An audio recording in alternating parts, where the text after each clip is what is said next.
we're starting Giang Loop, 7:15 in the morning. We'll try to do in 2 days.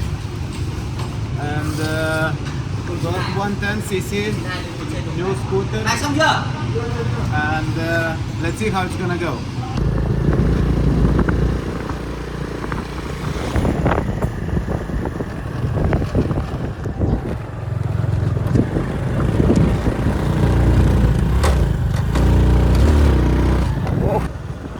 Bar.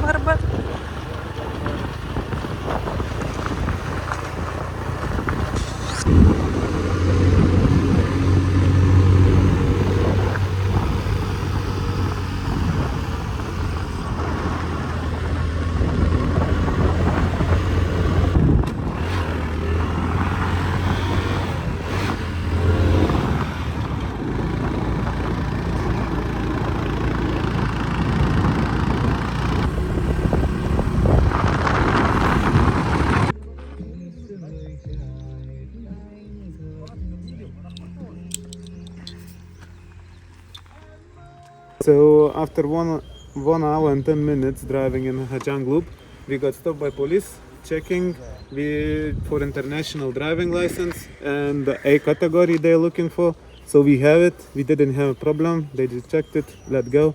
But many people go without it and then having a trouble and stress. So better to take easy driver if you don't have the license, I would advise. Otherwise you pay penalty, maybe your We don't know. bike could be found, we don't know.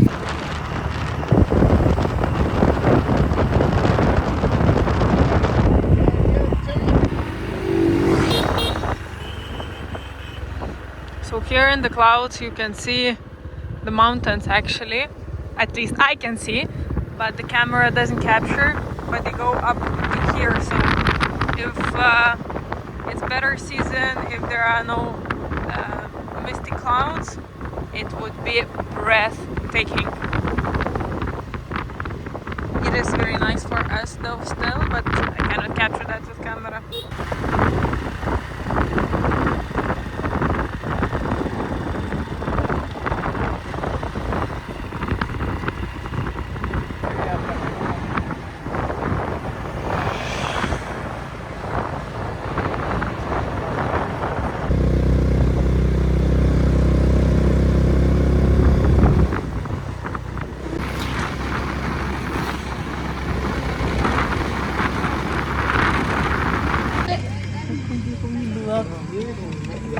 How are you?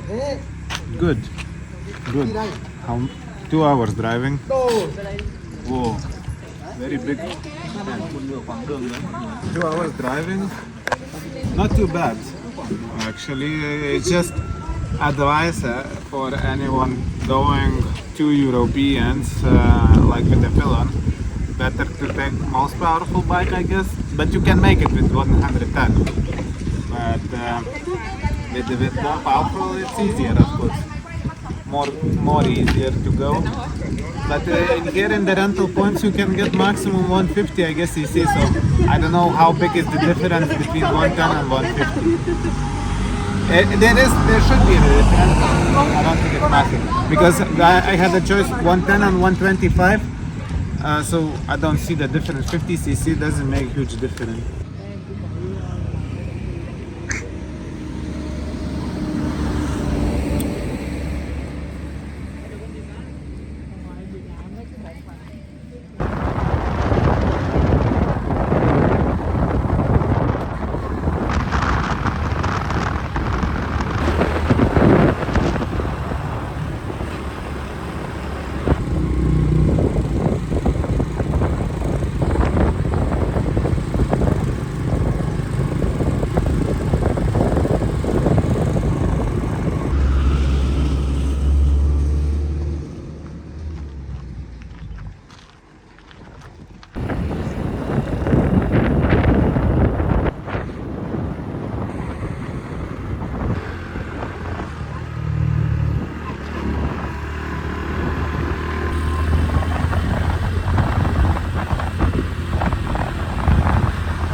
the bike. Okay, they're passed away. But if you complain that your bike doesn't have much power, think about the people who are walking here and who are just motorbikes. Motorbike? Cycling. Cycles. No motor, cycles. Like that. Kiddo. Simply a kiddo. I guess these are the ways where people are going with motorbikes that have maybe a bit more risk. We're not doing that because we want to do it everything in 2 days, so we have to be on the road. Okay, so we did around 100 kilometers and now we left Giang or something like that. Yangming behind us, and we can already see that the landscape is changing. You have more black rocks, which is also very interesting scenery, I would say. And we can chill a little bit more because now it's 1.5-2 hours left to the northwest part, which is Lungtsu, and then 1 hour to Dongguan, where we will be staying. So 3 hours driving, maybe half an hour or hour going and spending time in that northwest part, because you can climb there in the tower, and then maybe 1 hour or half an hour for the lunch. And right now it's 11. 11, yeah. 11, so we have great progress, I could say.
How he's trying to adjust gear and speed and steepness of the mountain, and it's getting worse, I guess. The bike is getting worse. Yeah. I think it's getting tired, you know. How many hours? 5 hours driving? Maybe it's heating up, I'm not sure. But it's last hour.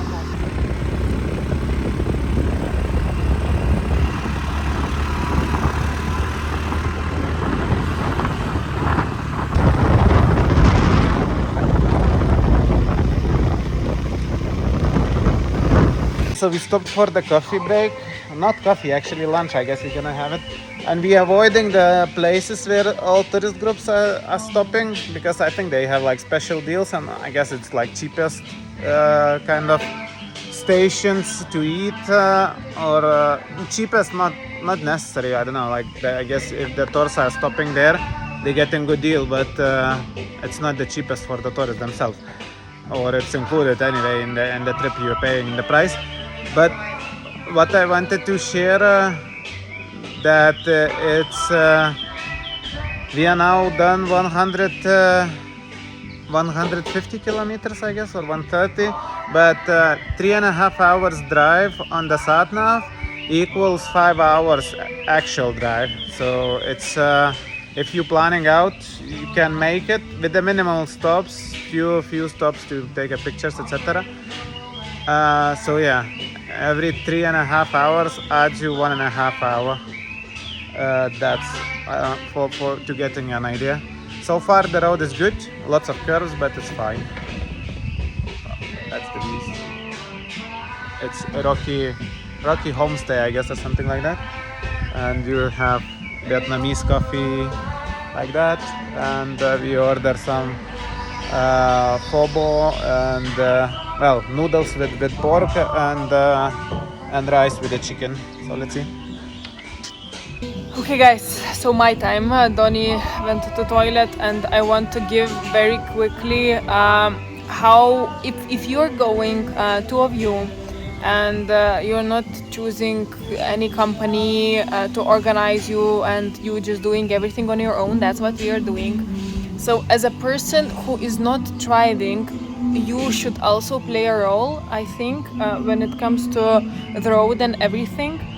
So what I do to support Donnie is that actually I am the one that is navigating everything. I tell him turns, I tell him expectations, when is the next turn, where we will stop approximately, and I also see on the map along the way where are the petrol stations and where there's scenic points, like points to stop, to take a picture, to relax a little bit, and so on. So in that way, I feel that he has a little bit less of the pressure, and his only concentration can be on the road itself, managing the bike, managing the traffic, the curves, and enjoying the view as well. If I would not be doing that, I think he would be a little bit too stressed. So if you can, if you're good in organizing, reading maps, yeah, please be mindful about your partner and support him or her at least in that.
Okay, so Giang Loop.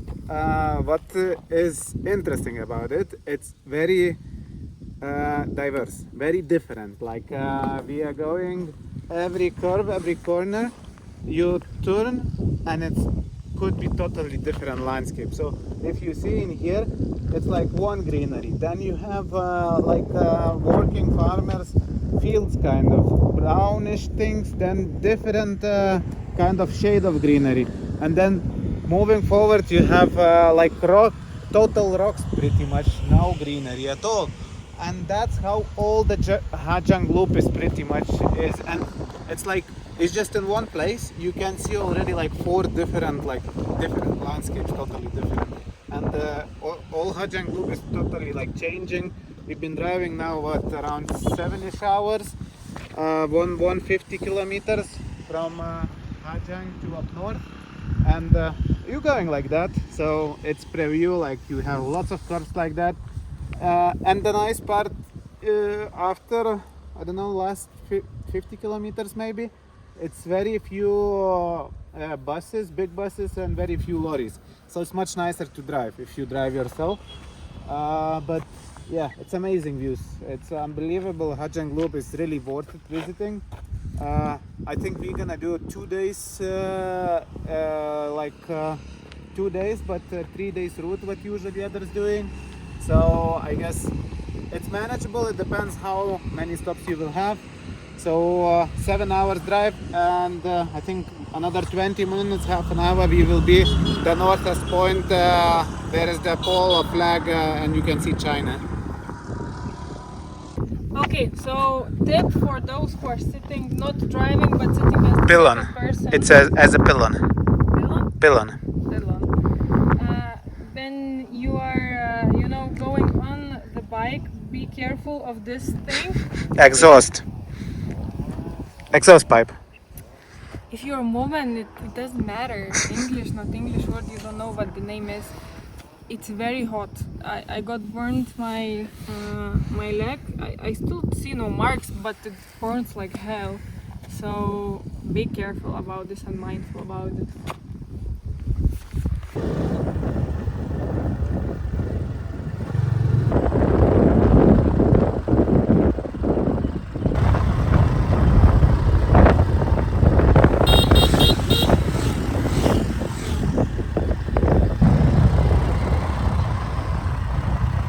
So we arrived at Lungtsu flag point, and now we're taking stairs. So to make it easier, I will do some comments because it's never easy for me to do steps. So on the way here, the sign towards Lungtsu, this tower with the flag, it's a little bit confusing. It was confusing for our Google Maps showed wrong actually. Google Maps might be showing wrong, and we went a little bit for a few meters against the traffic, but we asked the policeman if it's okay. He said yeah, go.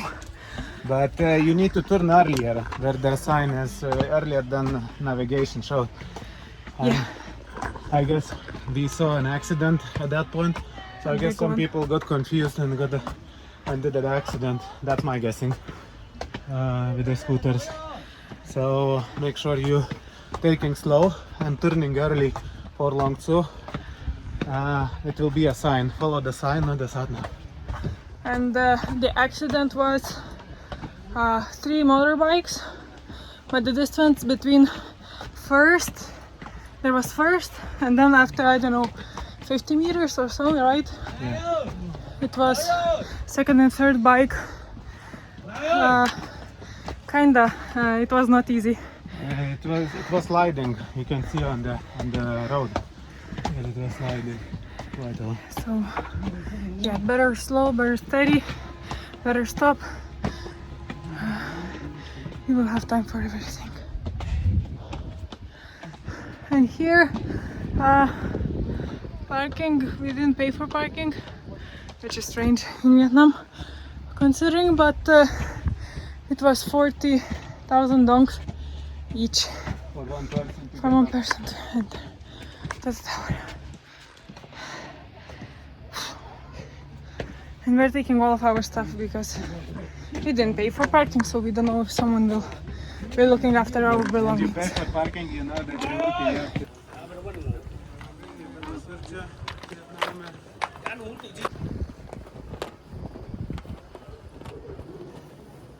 Nu paprašom gal paskelas.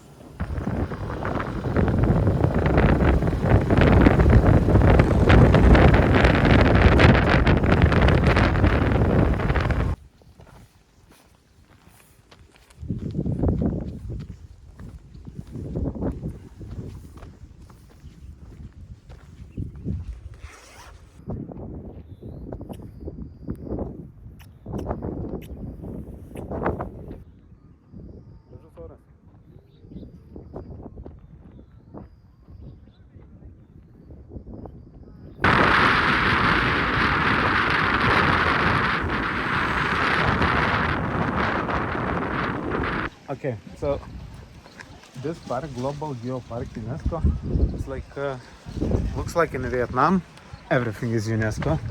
So many places, and this is like another point. Area Panorama, and that's also UNESCO. So I think they applied all the places for UNESCO heritage. Anyways, it's beautiful. We're going down now, and that's my beautiful hairstyle after helmet. I don't mind. On our petrol, it's like when you're going uphill, it's like showing that it's nearly finishing the fuel. When you're going downhill or even surface, then it's like, oh, that's amazing. Then it's like going empty pretty much. So I'm not sure how much fuel we have, but it's like 13 kilometers left. We have a small bottle of petrol, if something. It's like 350 milliliters. I guess that would help for 10-15 kilometers. So that's emergency I'm keeping in my moto. But that's the tip. If you're taking a Giang loop yourself, you can make sure you have a bottle, I would say. In small villages, you can buy bottles as well of petrol. I'm not sure how the price, but it's possible. So it can be a saver if you need. Anyways, that's panoramic.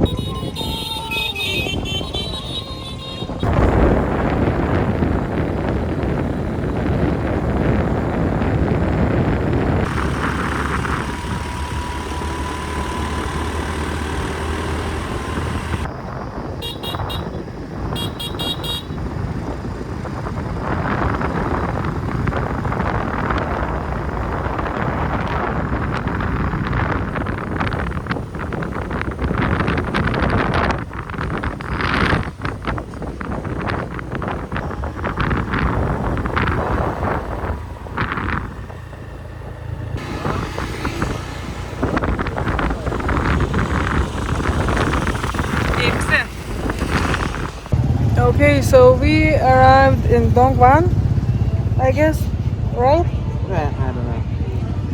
The city everyone goes. Nice view. Very, I don't know, touristy. I mean, it's a city, a little city. Old town. Old town. Regardless, I'm here to tell you about first day experience of Giang loop, and the topic I want to touch is: should you go solo or should you go with the company that organizes tours, where you can go with them on either riding yourself the bike or as easy rider option, which means that somebody else from the organizers are driving and you are sitting as a passenger in the back on the motorcycle.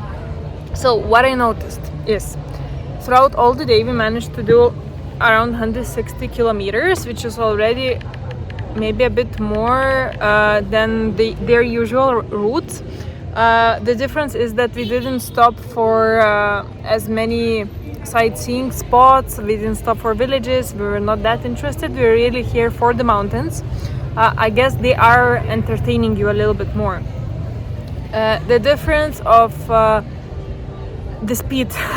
So Donny, he knows how to drive the bike, he has experience, he has license. Not well experienced, not that well. I have driving license, I drove, but it's not like I've been driving for 5, 6, 7 years and constantly. Yeah, not in the mountains, more like you know how to manage the bike, right? Know, yeah. And if you don't know how to manage the bike, me myself, I would not go here myself. Because not because the roads are tricky, but because drivers on the roads are tricky, I would say. The road itself, the surface is quite fun. Lots of curves, of course, but many drivers are going to opposite direction on the curves. So not everyone is beeping as well on the curves. So you need to be extra careful. And you need. Yeah, and then the power of motorbike, it depends. If it's not enough, then you need to play a lot with the gears, what we needed to do. So that's makes more challenging the trip. And because if you're renting the cheapest option for the bike, like 110cc, that's gonna be, I don't know if single person driving would be the same issue, but I would imagine better, but still you would need to play with the gears. And if you never had that experience, driving motorbike and switching gears, it will be difficult.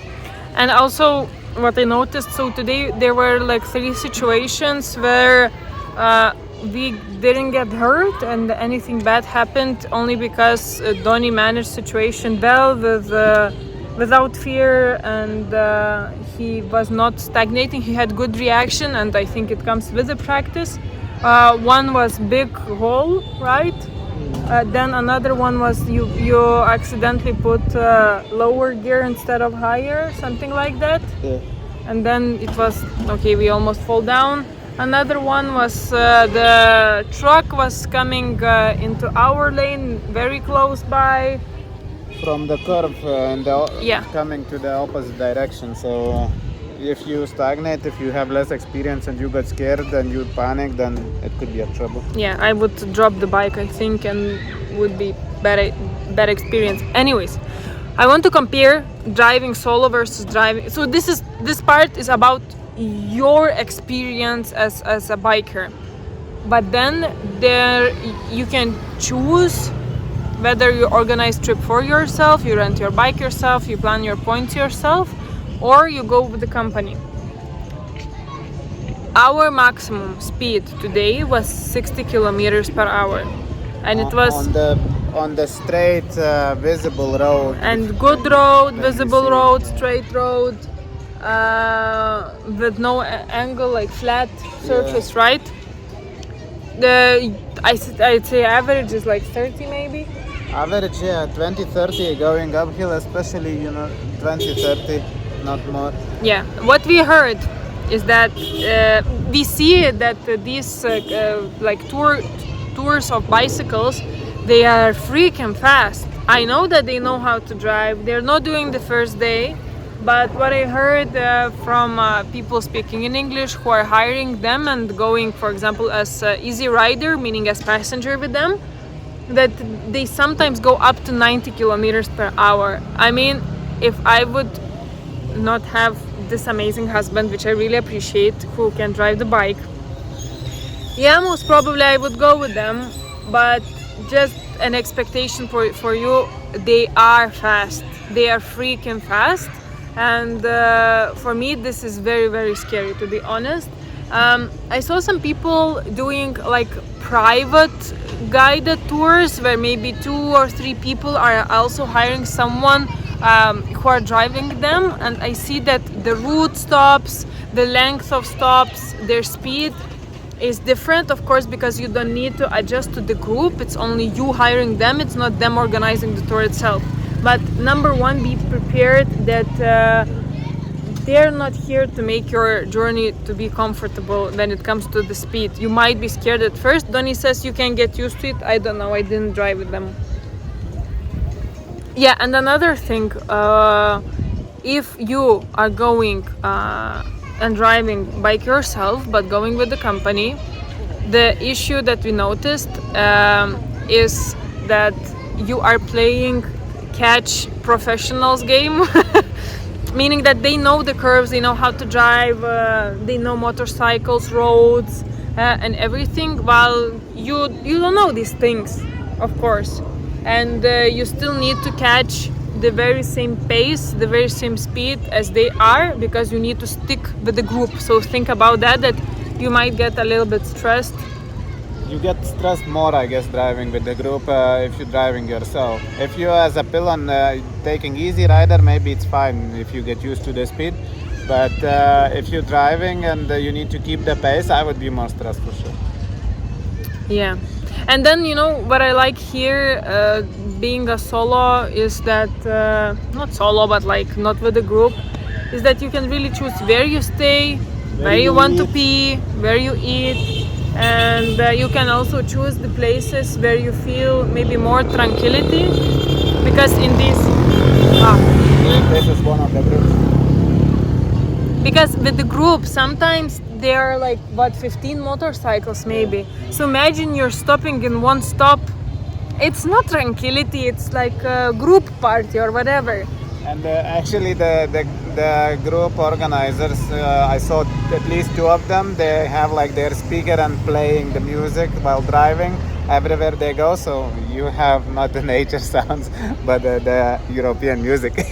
Yeah, and another thing, which I don't know, is it about organizers, is it about participants of the group? But at least people who are not driving, who are buying the easy rider option, they are drinking.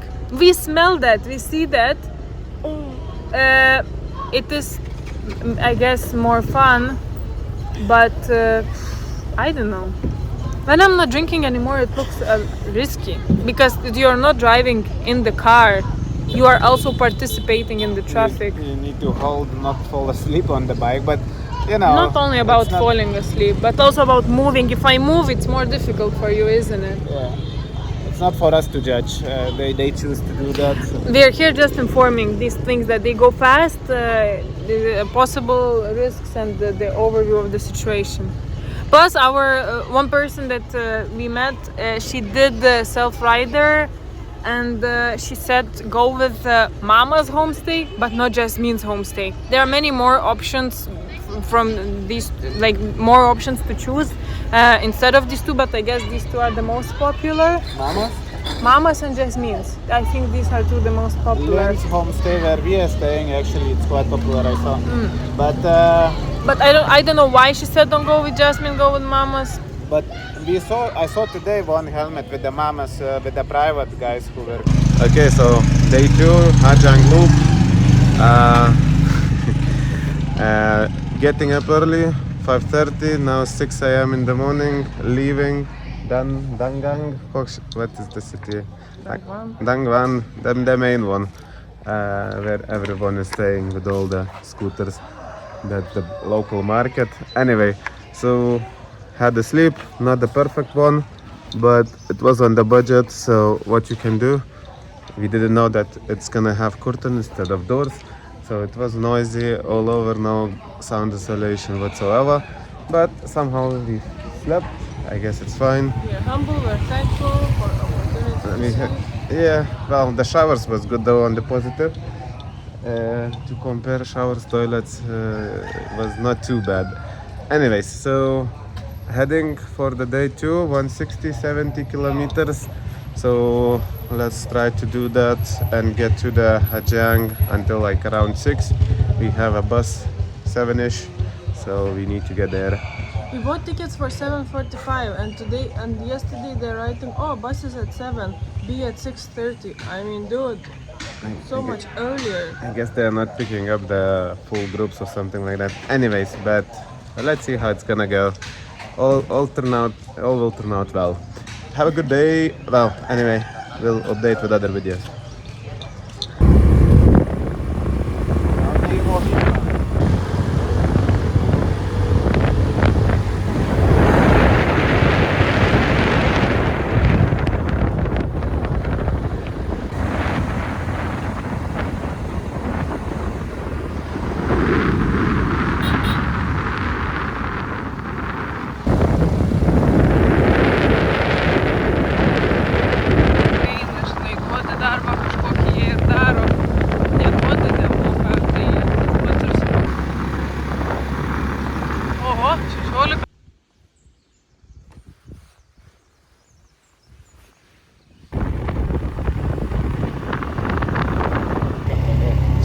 Like 10 or 20 minutes after leaving Dongguan, there's a point called Skywalk. It's like hiking path, as I understand. And I had this point in my navigation as a point to go, but then the road looked very narrow, right? And going up. It's not very clear actually which road to take unless you know, because other guy who Uber traveled, he got lost and came back. So we decided just to continue.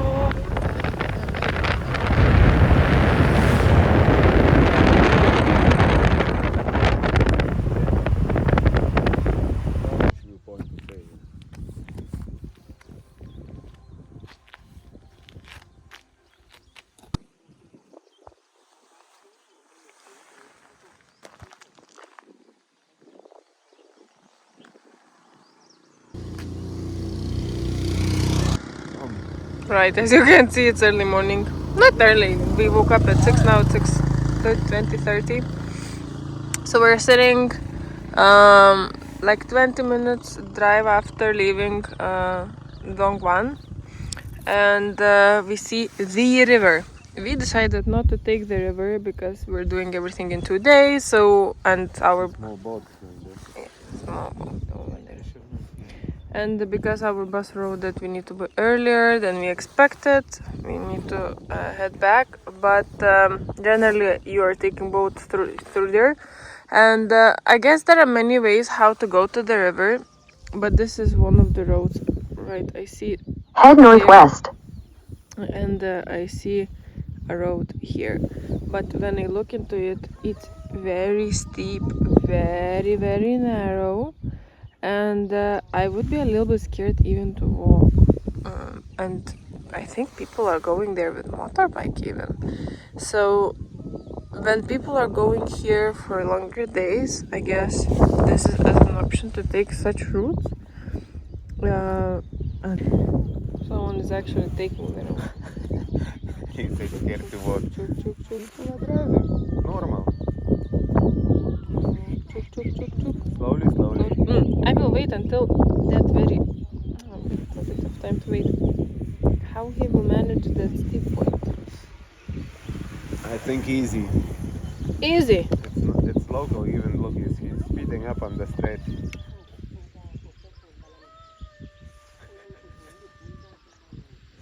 But I'm filming him from that long. Stop. No. Oh boy, did you see what's coming next? I feel like I'm playing Lego, you know. Lego. Yeah, he's so small. Or Oh, playing shit. Snake on the Tetris.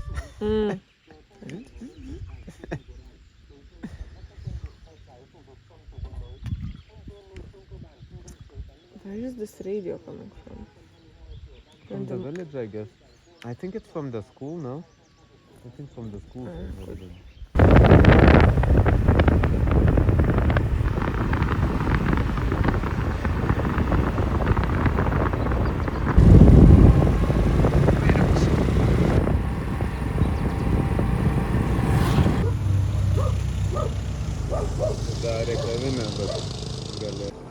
So what we can see from here, that this is dam and it already ends the river.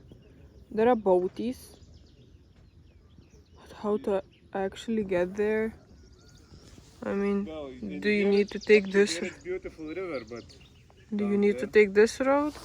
I guess as I googled, there are two main points where you can take the river, but basically, if you're next to this cafe, it should be maybe the end of opportunity to go through the river, I guess. But maybe it's dam closed because it's not rainy season.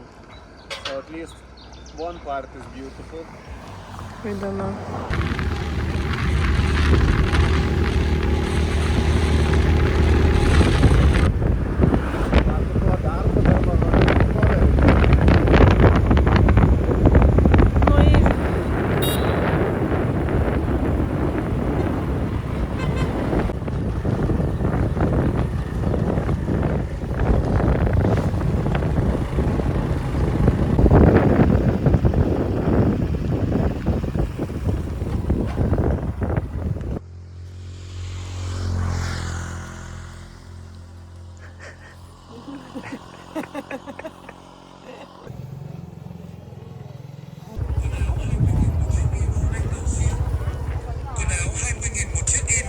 Ką, tai kaip visos šūdų parduotuvės. Ką? Biški yra skudurynas. Ryžiai, žinoma. Prasideda. O bananiukų yra.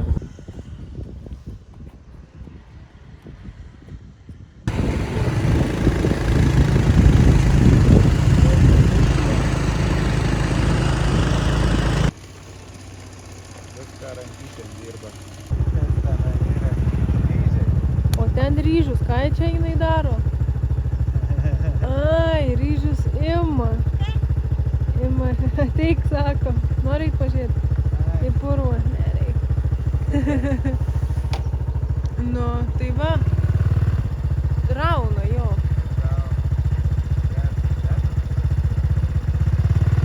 Va viską išrauna. Į po to sodina va taip. Ai, nu. Kažkiek užsiaugina, o čia jau sodina rankom mažiau. Matai, pondukus tokius surišana. Gal pardavinėjai arba ten paruošia sodinimui, sudeda pondukus, po to eina sodina. Jo.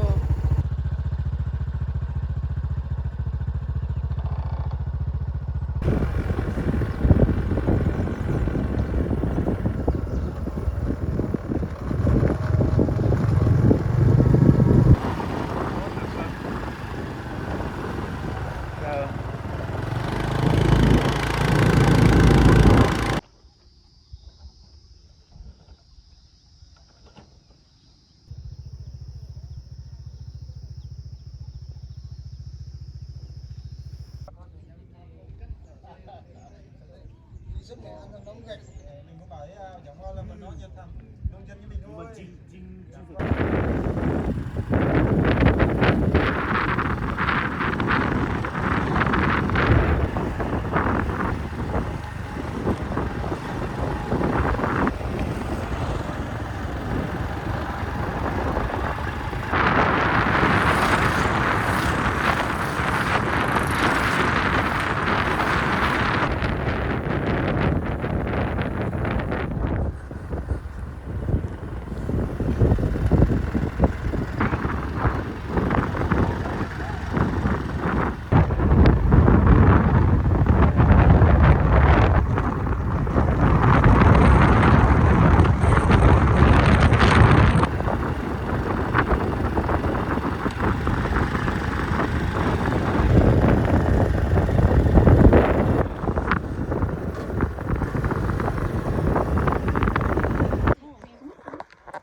No school in the village?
Ir tada per ilgai.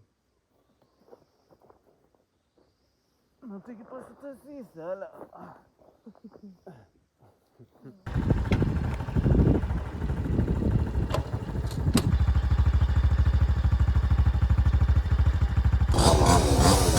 So that's how many of the group people you might get. It's the last stop. Okay, so Giang loop finished sooner as we expected. It's 3:30 in the afternoon. We started 6 a.m. in all honesty, so it's not too bad. We did the 3 days route, not going just to the side villages, sticking mainly on the main loop. We did for 1.5 day, 2 days. Well, 2 days. We wake up 6 and left 6. So completed without any damages, no accidents. We did 370 kilometers, something like that. It was difficult to go with a pylon with 110cc. Recommended to take more powerful bike, but it's manageable. We did it, so it's all good. And then average speed, you know, it's 20-30 if you're not rushing. And so even though with this bike you doing it, it's not maximum steepness was like around 15-20, just few of the mountains like that, but majority is like 10% steepness. You can make it in 110cc, especially if you're going single. You don't need more powerful one, so good one. That's another group's finishing. And yeah, we will share in the comments our route, what we did it, and the points we stopped pretty much, or some recommendations. So just take it easy, be careful, and you can make it yourself. Giang loop. Bye. This is Vietnamese lorries. Bab. Never heard it, never saw it, but it looks like Hoa Mai Bab popular.